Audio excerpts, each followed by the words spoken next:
हमारा टॉपिक है boundary conditions and uniqueness theorem. हम स्टार्ट करेंगे सबसे पहले लेप्लास इक्वेशंस के सॉल्यूशंस के बारे में हम देखेंगे इन 1 डायमेंशन 2 डायमेंशन एंड 3 डायमेंशंस की उनके सॉल्यूशंस को डिटरमिन करने के जो हमें बाउंड्री कंडीशंस की ज़रूरत होती है। और हमारे पास लेप्लास इक्वेशन थी। लेप्लास इक्वेशन का स्ट्रक्चर था हमारे पास del square v is equal to 0 and for the case of 1 dimension ये आपके पास स्ट्रक्चर बनता है partial square we over partial x square is equal to 0। Either x square y square और जेड स्क्वायर आप जो भी लेना चाहें आप यहाँ पे ले सकते थे। इसका जब हम सॉल्व करते हैं तो हमारे पास जो सोल्यूशन बनता है वो बनता है v is equal to M X plus B. जब आप इसे ये आपके पास इक्वेशन आती है equation for the straight line, आप जब इसका प्लॉट बनाते हैं और ये ऐसे स्ट्रेट लाइन आ जाती है। अब ऑल्दो कि हमने हमारे पास ये आप सॉल्व करने के बाद हमें सोल्यूशन तो है v is equal to M X plus B. अब मेरे पास यहाँ पे दो अननोन कॉन्स्टेंट्स हैं, एक b और दूसरा m। इस b और m को फाइंड आउट करने के लिए मुझे बाउंड्री कंडीशंस की ज़रूरत होती है। Boundary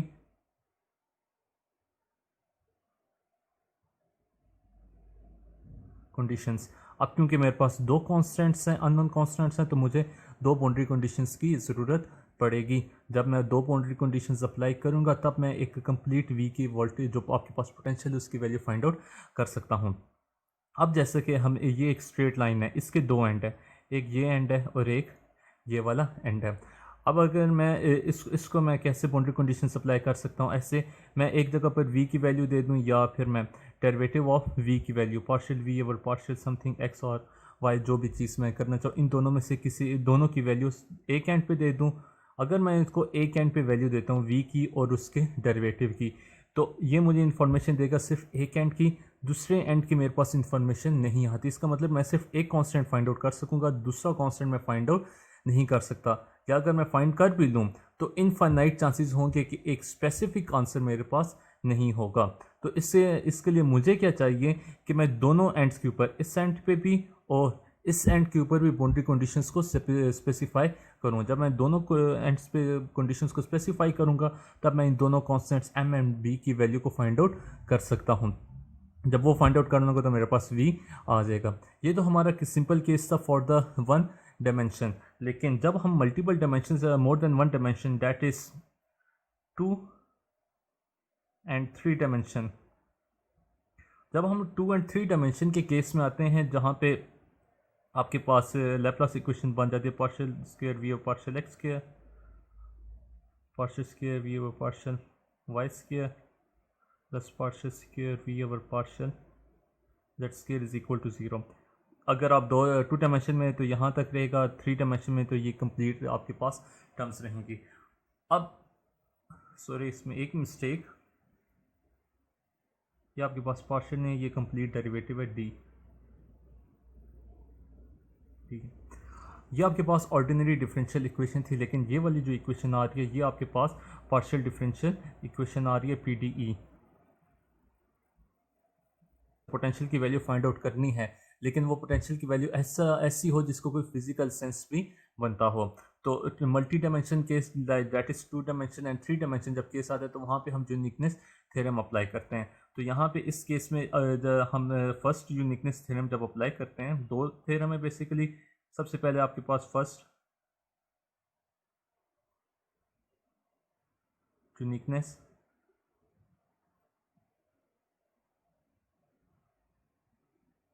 theorem, the solution to Laplace equation in some region is uniquely determined if potential V is specified on the boundary surface S। इस थ्योरम का कहने का मतलब ये है कि हम एक रीजन के अंदर वाला जो हिस्सा वहाँ पे फाइंड आउट कर सकते हैं कि पोटेंशियल क्या है, लेकिन गिवन क्या हो हमें कि आउटसाइड द रीजन जो उसकी बाउंड्रीज है, बाउंड्रीज के ऊपर पोटेंशियल जब आपको गिवन होगा तो आप इनसाइड द बाउंड्रीज और इनसाइड द बाउंड्री की जो रीजन है वहाँ पे आप पोटेंशियल फाइंड आउट कर सकते हो।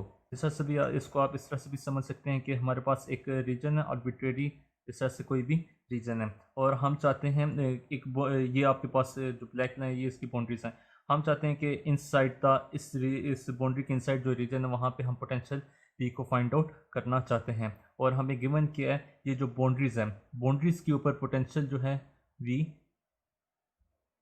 गिवन है या हमें इसकी वैल्यू मालूम होनी चाहिए। तो अगर आप इनसाइड फाइंड आउट करना चाहते हैं तो उसके लिए आप यूनिकनेस थ्योरम को यूज़ करेंगे।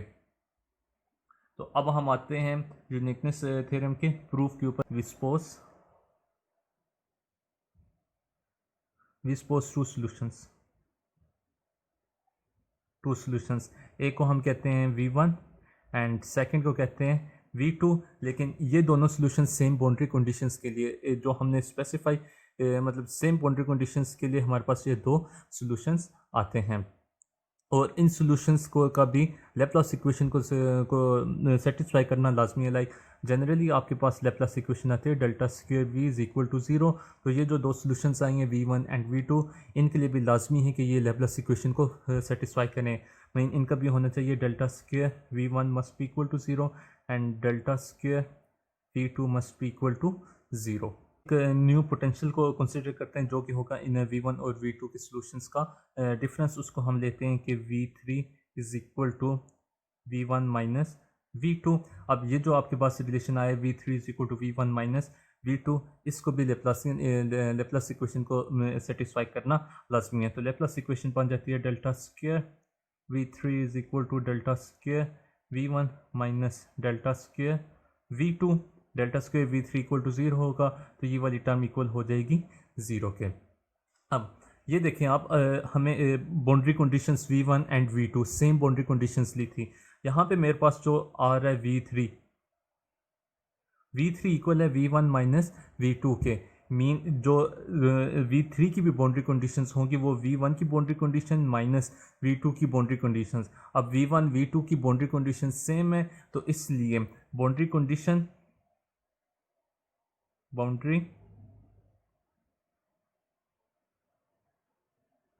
कंडीशन फॉर V3 इज 0 कि बाउंड्री से V3 बाउंड्रीज के ऊपर होगा 0।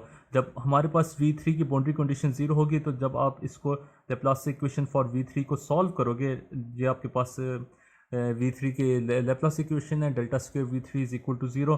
तो यहाँ से जब बाउंड्री कंडीशंस को 0 पुट करें तो आपके पास V3 इक्वल्स टू 0 आ जाएगा। इस V3 को उठा कर जब आप इस मेन इक्वेशन, अगर इसको मैं स्टार करने देता हूँ ना, इसको आप जब इक्वेशन स्टार के अंदर पुट करेंगे तो ये बन जाएगी 0 is equal to V1 minus V2 and this will be V1 is equal to V2। ये आपके पास फर्स्ट यूनिकनेस थ्योरम का प्रूफ है। यहाँ पे तो इसका कोई हमें उस स्ट्रक्चर से इस तरह से नज़र नहीं आ रहा, लेकिन जब हम अगले टॉपिक करेंगे मेथड ऑफ द इमेजेस तो वहाँ पे इसका हमें सही पावरफुल मतलब इसकी एक पावर का हमें अंदाज़ा होगा कि इसको आप कैसे यूज़ कर सकते हो। अब ये जो हमने रिलेशन ड्राइव किया था, ये रिलेशन हमने ड्राइव किया था using Laplace equation, using Laplace equation. अब जैसा कि हमें पता है हमारे पास दो टाइप्स की इक्वेशन आ जाती है, एक लेप्लास इक्वेशन दूसरी पॉइसॉन्स इक्वेशन। तो अब हम करेंगे पॉइसॉन्स इक्वेशन के थ्रू यूनिकनेस थ्योरम को ड्राइव करेंगे। मतलब ये वाला जो प्रूफ है इसको हम प्रूव करेंगे यूजिंग पॉइसॉन्स इक्वेशन।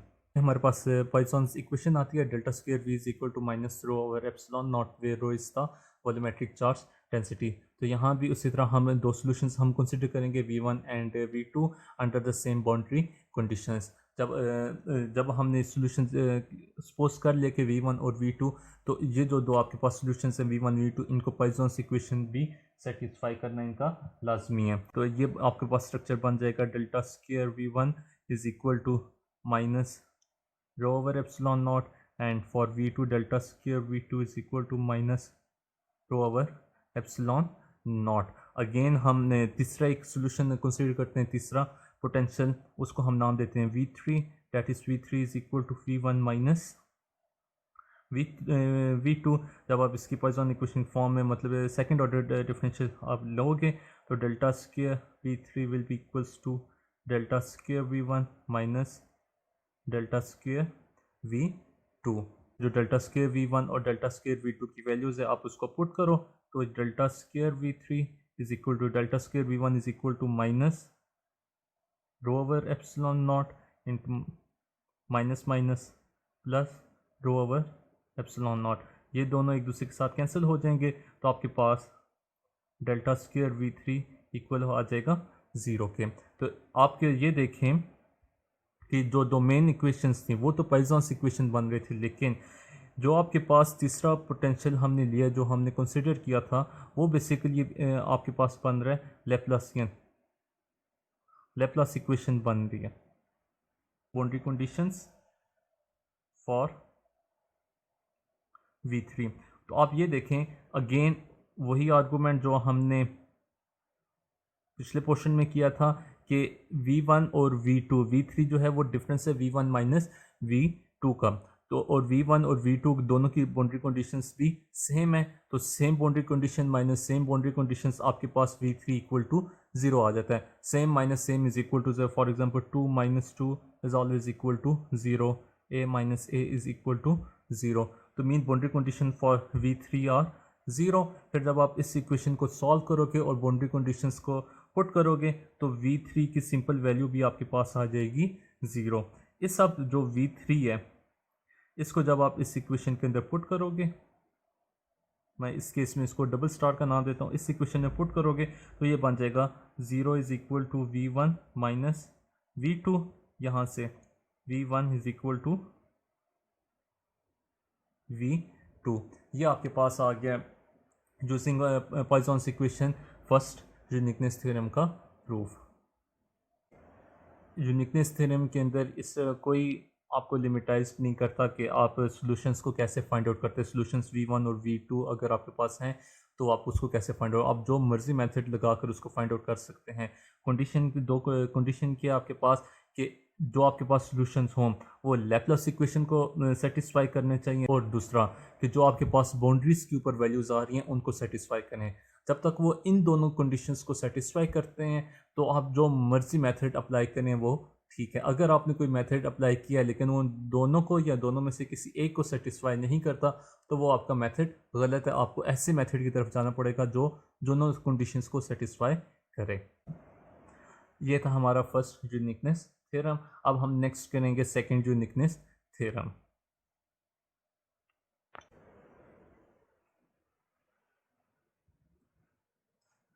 अब हम करते हैं conductor and second uniqueness theorem.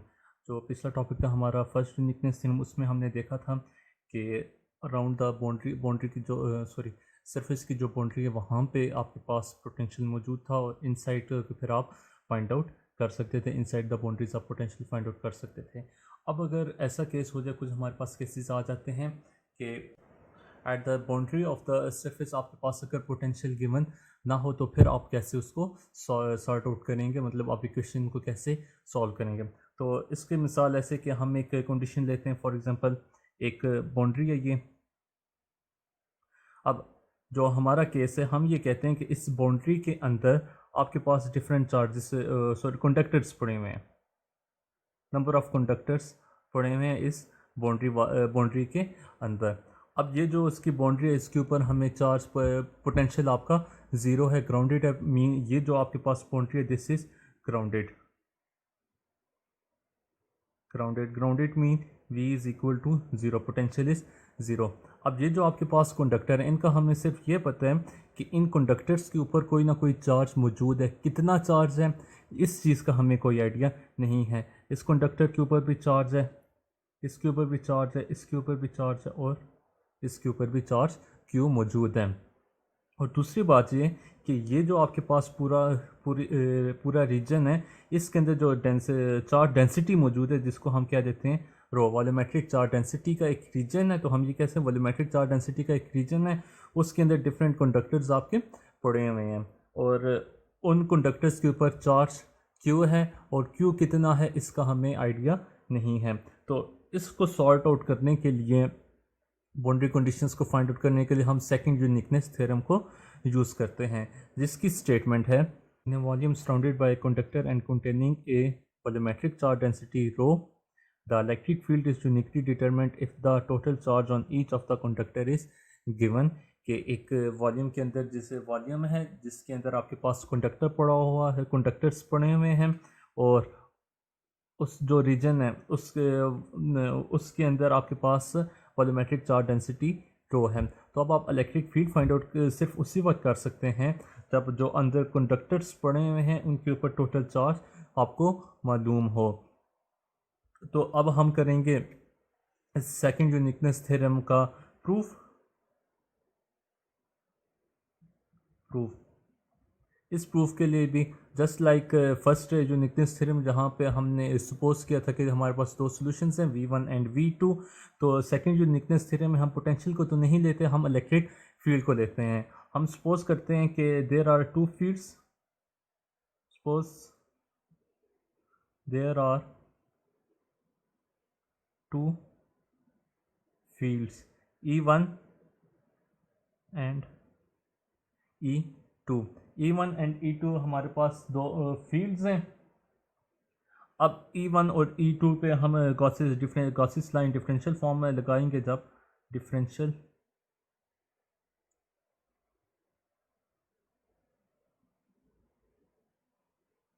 गॉसिस law, तो वो बन जाएगा आपके पास del dot E1 is equal to rho over epsilon naught and del dot E2 is also equal to rho over epsilon naught. ये आपके पास आ गया डिफरेंशियल फॉर्म में। इसी तरह हम लगाते हैं इंटीग्रल फॉर्म में। इंटीग्रल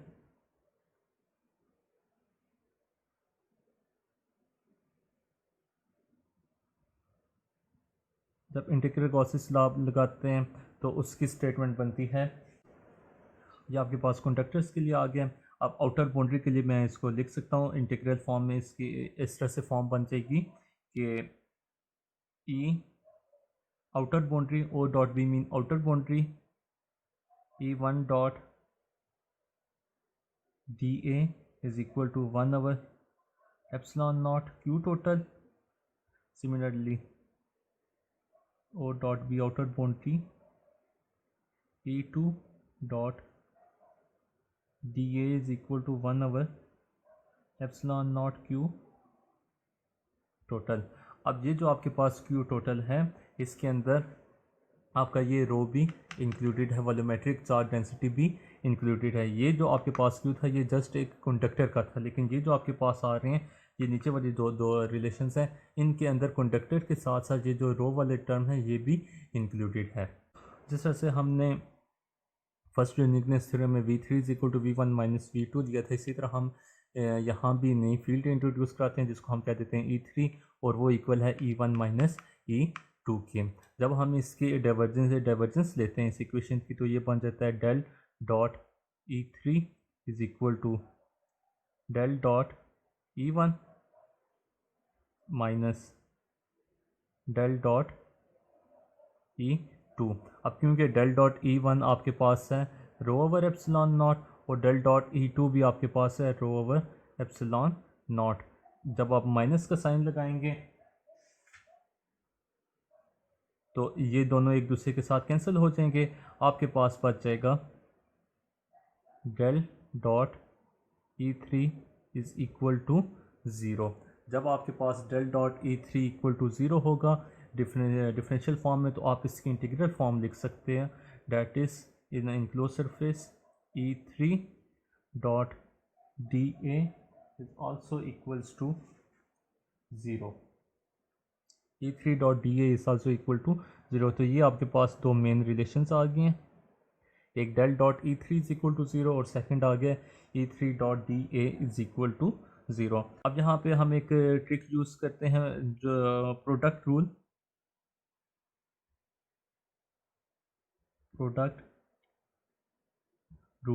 प्रोडक्ट रूल ट्रिक हम यूज़ करते हैं, जो है कि del divergence of V3 E3 is equal to scalar field बाहर आ गया आपके पास del dot E3 plus E3 dot del V3। अब आप इस रिलेशन को देखो, del dot E three is equal to zero है, तो ये वाली टर्म हो जाएगी आपके पास, ज़ीरो बच जाएगा आपके पास, is equal to E three dot delta V three. अब आप अपने अगर रिवाइज करो तो E इक्वल होता है इलेक्ट्रिक फील्ड के जो general relation E is equal to minus delta V के इक्वल होता है। तो डेल्टा V3 है, तो इसका मतलब है हमारे पास पॉजिटिव डेल्टा V3 है, तो ये मेरे पास इक्वल हो जाएगा माइनस E3 के। तो यहाँ पे जब मैं माइनस E3 पुट करूँगा, E3 dot E3 minus sign as it is आ जाएगा, E3 डॉट E3 स्क्वायर बन जाएगा। ये मेरे पास आ जाएगा E3 का स्क्वायर। तो यहाँ पे आ जाएगा del dot V3 E3 is equal to E3 का स्क्वायर। अब हम इस रिलेशन का एक इंटीग्रल लेंगे विद रिस्पेक्ट टू वॉल्यूम। जब हम इसका with respect to volume integral लेंगे तो ये इस तरह से फॉर्म बन जाएगी in volumetric surface P del dot V3 E3 D of tau is equal to minus बाहर आ जाएगा integral volumetric surface V E3 square D of tau. अब ये जो आपके पास बन रहा है इसके ऊपर आप डाइवर्जेंस थ्योरम अप्लाई करोगे। डाइवर्जेंस थ्योरम क्या करता है कि वो वॉल्यूमेट्रिक इंटीग्रल को कन्वर्ट कर देता है सरफेस इंटीग्रल के अंदर। तो ये वाला स्ट्रक्चर आपके पास बन जाएगा volumetric integral del dot V3 E3 D of tau is equal to surface integral V3 E3 dot D of A. ये इस तरह से वॉल्यूमेट्रिक इंटीग्रल को कन्वर्ट कर देता है सरफेस इंटीग्रल में। अब जब इस रिलेशन को उठाकर आप इस जगह पे पुट करोगे इसकी लेफ्ट हैंड साइड पे, तो ये आपके पास बन जाएगा surface integral V3 E3 dot D A is equal to minus V E3 का स्क्वायर डी ऑफ टॉ। अब V3 जो है ये आपके पास पोटेंशियल, ये आपके पास कांस्टेंट है। जब ये कांस्टेंट है तो ये इंटीग्रल से बाहर आ जाएगा, तो इसको मैं लिख सकता हूँ, सॉरी, एस V3।